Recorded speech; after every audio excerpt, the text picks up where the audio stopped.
manami mauliate maruhanami li Tuhan na mga lihok tikyot do bediham marparsoran raptohos biruas kiuriam mulupe sian ingananon kami pasahat tu bari danauli tu toma-toma di ruas di huriam marhite media sosial asiru hamale Tuhan saya patau ma salhunan hak kami suaksongoni nang ruas di huriam macak tu bari damnauli nagawi hamuduan dan asiru hamale Tuhan usopah kami tangyang ngamion berite Kristus Yesus Tuhan Nabi martangyang kami Tuhan. Amin. Saudara yang dikasihi Tuhan kita Yesus Kristus, mari kita buka nats renungan kita pada pertangyangan ini yang diambil dari kitab Bilangan pasal 14 ayat 17 sampai dengan ayat yang ke-19. Begini firman Tuhan. Jadi sekarang biarlah kiranya kekuatan Tuhan itu nyata kebesarannya seperti yang kau firmankan. Tuhan itu berpanjangan sabar dan kasih setianya berlimpah-limpah. Ia mengampuni kesalahan dan pelanggaran, tetapi sekali-kali tidak membebaskan orang yang bersalah dari hukuman. Bahkan ia membalaskan kesalahan bapa kepada anak-anaknya, kepada keturunan yang ketiga dan keempat. Ampunilah kiranya kesalahan bangsa ini sesuai dengan kebesaran kasih setiamu, seperti Kau telah mengampuni bangsa ini mulai dari Mesir sampai kemari. Shalom. Saudara yang dikasihi Tuhan kita Yesus Kristus, setiap orang pasti pernah bersungut-sungut. Sungut-sungut menjadi sering membuat kita marah, mudah menyerah, tidak percaya diri. Kebiasaan bersungut-sungut seringkali muncul pada orang-orang yang tidak menguasai diri. Mendengarkan kata sangat sungut-sungut, kita pasti ingat bangsa Israel yang terkenal dengan sifat ini. Padahal mereka telah banyak melihat dan mengalami bagaimana Allah memperlihatkan berbagai kekuasaannya dan keajaiban yang Tuhan lakukan untuk melepaskan bangsa itu dari Mesir. Sepertinya berbagai kuasa Tuhan dan keajaiban itu tidak membawa mereka kepada suatu iman yang semakin teguh.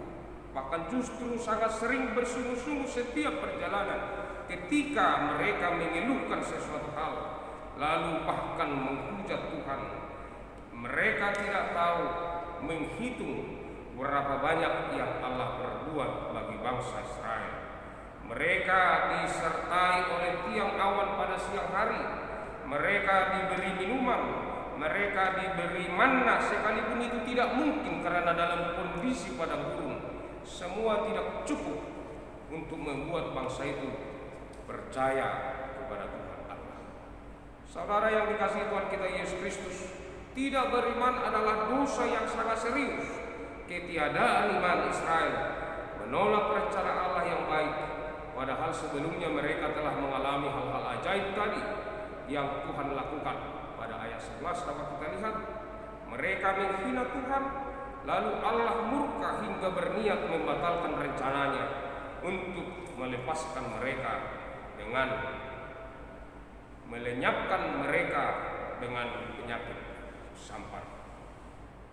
Mungkin ini bisa menjadi perenungan membuat kita, mana kondisi bangsa kita dunia ini sekarang dilanda oleh berbagai keluhan karena penyakit virus corona, membuat kita seharusnya merenung bagaimana Allah bertindak atas segala perilaku kita yang tidak sesuai yang diinginkan oleh Allah. Musa, sang hamba Tuhan yang setia mengambil posisi pengantara. Dia berdiri di antara umat dan Tuhan. Dia tidak kehilangan identitasnya yang memimpin bangsa Israel masuk ke tanah Kanaan. Ia mengajukan permohonan kepada Tuhan sembari melipat tangan dan berdoa dengan sungguh-sungguh supaya bangsa Israel menerima keselamatan dari Allah. Dengan menjunjung tinggi kemuliaan Tuhan, ia tidak ingin tindakan Tuhan melenyapkan Israel, menjatuhkan reputasi Allah di hadapan bangsa lain, terutama Mesir. Maka menurut Musa, kebesaran Tuhan harus dinyatakan dengan penggenapan janjinya. Syafaat Musa mempunyai 3 aspek, yaitu kemuliaan Allah di hadapan bangsa-bangsa lain pada ayat 16. Demi apa yang pernah Allah firmankan di Gunung Horeb, bangsa Israel akan masuk ke dalam tanah Kanaan. Dan demi apa yang akan Allah lakukan di masa lampau, ayat 19. Musa yakin betul dalam doa syafaatnya bahwa tindakan tidaklah lebih besar pemberontakan Israel dari kuasa dan kebaikan Tuhan. Sebab itu ia meminta kemurahan dan belas kasihan Tuhan. Musa menghormati Allah dan mengasihi bangsanya. Ia tidak mencari kemuliaan diri. Itulah karakter hamba Tuhan, karena kesadaran bahwa dirinya hanyalah hamba dan segala keputusan ada di tangan Tuhan. Tuhan yang berhak mengampuni atau mengampuni.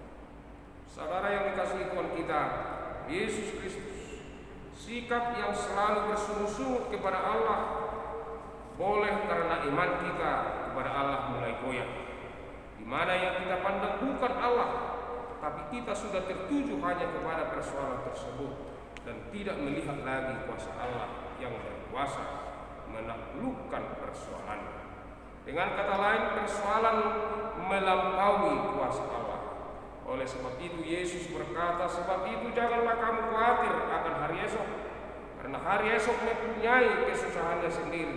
Kesusahan sehari cukuplah satu hari. Matius 6 ayat 34. Mendekatkan diri pada Tuhan dan selalu berdoa dan berpedoman kepada firman Tuhan akan membawa kita pada satu fase bersyukur dan bersabar. Pengkhotbah 3 ayat 31a menuliskan, ia membuat segala sesuatu indah pada waktunya. Berdoa dan punya pengharapan.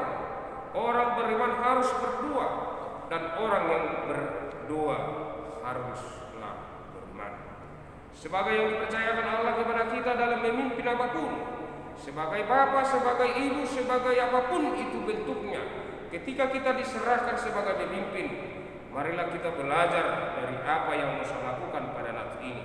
Jangan belajar kepada bangsa Israel yang suka bersungguh-sungguh, karena sungguh-sungguh biasanya hasilnya tidak akan baik. Contohnya, ketika seorang anak kita suruh menyuci piring atau menyapu rumah dengan hati yang tidak senang, lalu dia bersungguh-sungguh, maka hasilnya pasti tidak akan baik.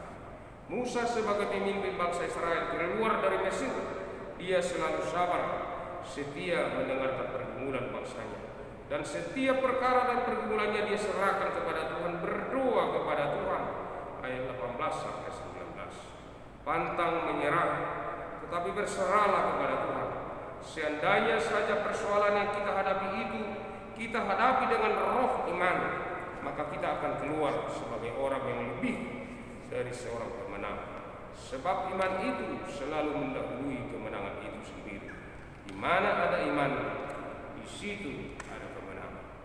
Maka berimanlah, jauhkanlah sungguh-sungguh, berdoa, bersabar, dan memohon kehadiran Tuhan. Amin.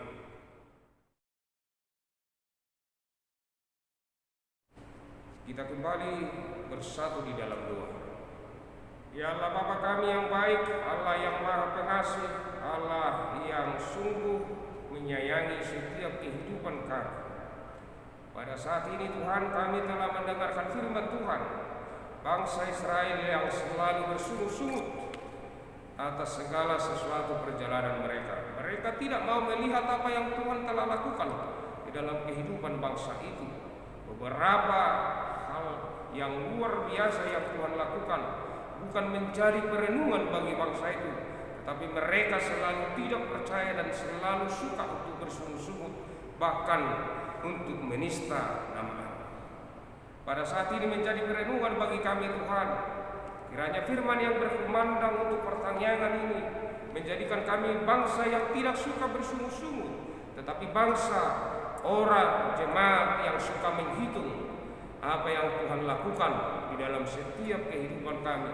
sehingga kami dapat bersekutu, berkumpul, mendengarkan firman Tuhan, melakukan segala kegiatan kami, bersekutu dengan keluarga kami masing-masing. Nats ini membawa kami dalam suatu perenungan bahwa hidup kami adalah hidup yang tergantung ke dalam nama Tuhan. Sebagai pemimpin Tuhan, seperti Musa, apapun keadaan kami sebagai orang tua, di sekolah, di perkantoran, dimanapun, kami yakin dan percaya atas bimbingan Roh Kudus-Mu yang mengantar kami dalam nats renungan kami, supaya kami menjadi seperti Musa yang sabar dan setia akan perkara kecilnya dan selalu menyerahkan pergumulannya hanya ke dalam tangan Tuhan. Sertai kami Tuhan, berkati seluruh jemaat-Mu, jauhkan dari segala bentuk mara bahaya, jauhkan dari segala bentuk penderitaan, jauhkan dari segala bentuk keluh kesah, tapi mampukan kami untuk melihat atas kuasa Tuhan segala sesuatu bisa Tuhan selesaikan. Ketika kami Tuhan mau berdoa dan menyerahkan seluruh hidup kami yakin dan percaya Tuhan akan campur tangan. Sertai kami Tuhan, di dalam Yesus Kristus Juru Selamat kami yang hidup, kami berdoa dan mengucap syukur. Amin.